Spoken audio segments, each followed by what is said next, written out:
जीवन बगिया ऐसी उलझी, फूल उगे कम, कांटे ज्यादा, सिमटा जीवन, डूबी सांसें, आना है तो अब भी आ जा। यदि आपने अभी तक अंतिम अध्याय न देखा हो तो अंतिम अध्याय देखें, और यदि आप इस यात्रा में शामिल हैं, समझ सकें, तो इस अध्याय को देखें। जैन फकीर कहते हैं कि गुजरना नदी से, लेकिन ध्यान रखना पानी तुम्हें छू न पाए। वे इसी बात की खबर दे रहे हैं कि अगर तुम्हें समझ आ जाए साक्षी की, तो तुम गुजर जाओगे नदी से। पानी शरीर को छुएगा, तुम्हें नहीं छू सकेगा। तुम साक्षी ही बने रहोगे। इस संसार में साक्षी बनना सीखो। थोड़ा थोड़ा कोशिश करो। राह पर चलते कभी इस भांति चलो कि तुम नहीं चल रहे, सिर्फ शरीर चल रहा है।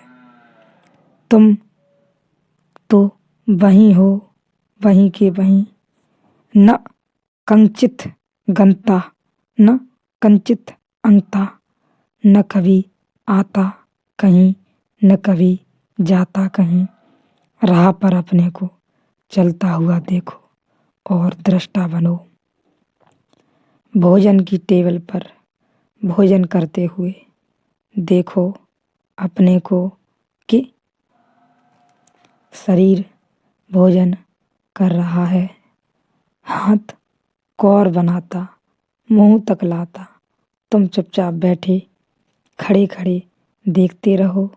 प्रेम करते हुए देखो अपने को, क्रोध करते हुए देखो अपने को, सुख में देखो, दुख में देखो। धीरे धीरे साक्षी को संभालते जाओ।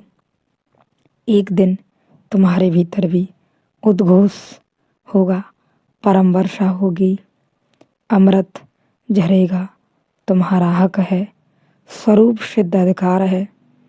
तुम जिस दिन चाहो उस दिन उसकी घोषणा कर सकते हो। मैं आश्चर्यमय हूँ, मुझको नमस्कार है। मेरा कुछ भी नहीं है, अथवा मेरा सब कुछ है, जो वाणी और मन का विषय है। कहते हैं जनक कि एक अर्थ में मेरा कुछ भी नहीं है, क्योंकि मैं ही नहीं हूँ। मैं ही नहीं बचा तो मेरा कैसा। तो एक व्यर्थ, एक अर्थ में मेरा कुछ भी नहीं है, और एक अर्थ में सब कुछ मेरा है। क्योंकि जैसे ही मैं नहीं बचा, परमात्मा बचता है और उसी का सब कुछ है।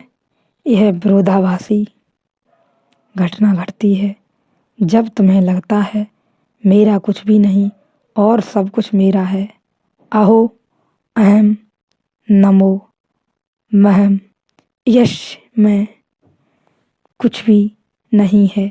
यदि नास्ति किंचन, अथवा यश में सर्व, यश शब्द दानमशो गोचरम, जो भी दिखाई पड़ता है आँख से, इंद्रियों से, अनुभव में आता है, कुछ भी मेरा नहीं है। क्योंकि मैं दृष्टा हूँ।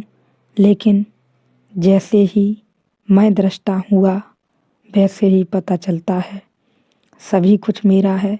क्योंकि मैं इस सारे अस्तित्व का केंद्र हूँ। दृष्टा तुम्हारा व्यक्तिगत रूप नहीं है, दृष्टा तुम्हारा समष्टिगत रूप है। भोक्ता की तरह हम अलग अलग हैं, कर्ता की तरह हम अलग अलग हैं, दृष्टा की तरह हम सब एक हैं। मेरा दृष्टा और तुम्हारा दृष्टा अलग अलग नहीं, मेरा दृष्टा और तुम्हारा दृष्टा एक ही है। तुम्हारा दृष्टा और अष्टावक्र का दृष्टा अलग अलग नहीं, तुम्हारा और अष्टावक्र का दृष्टा एक ही है। तुम्हारा दृष्टा और बुद्ध का दृष्टा अलग अलग नहीं।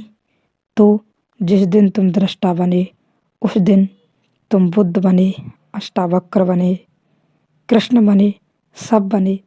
जिस दिन तुम दृष्टा बने उस दिन तुम विश्व का केंद्र बने। इधर मिटे उधर पूरे हुए, खोया यह छोटा सा मैं, यह बूंद छोटी सी खोई और पाया सागर अनंत का। ये सूत्र आत्मा पूजा के सूत्र हैं। ये सूत्र कह रहे हैं कि तुम ही भक्त, तुम ही हो भगवान। ये सूत्र कह रहे हैं तुम ही हो आराध्य, तुम ही हो आराधक। ये सूत्र कह रहे हैं तुम्हारे भीतर दोनों मौजूद हैं, मिलन हो जाने दो दोनों का। ये सूत्र बड़ी अनूठी बात कह रहे हैं। ये सूत्र झुक जाओ कह रहे हैं, अपने ही चरणों में मिट जाओ, अपने ही चरणों में झुक जाओ, अपने ही भीतर झुक जाओ, डूब जाओ अपने ही भीतर। तुम्हारा भक्त और तुम्हारा भगवान तुम्हारे भीतर है। हो जाने दो मिलन, वहाँ हो जाने दो सम्मिलन, वहीं घटेगी क्रांति जब भीतर तुम्हारा भक्त और भगवान मिलकर एक हो जाएगा। न भगवान बचेगा न भक्त बचेगा, कोई बचेगा अरूप निर्गुण सीमातीत कालातीत समयातीत क्षेत्रातीत। द्वैत नहीं बचेगा, अद्वैत बचेगा। एक बचेगा जो सीमा से परे होगा, जो निर्गुण होगा, जो काल से परे होगा, जो समय से परे होगा, जो क्षेत्र से परे होगा। उसका कोई आकार न होगा।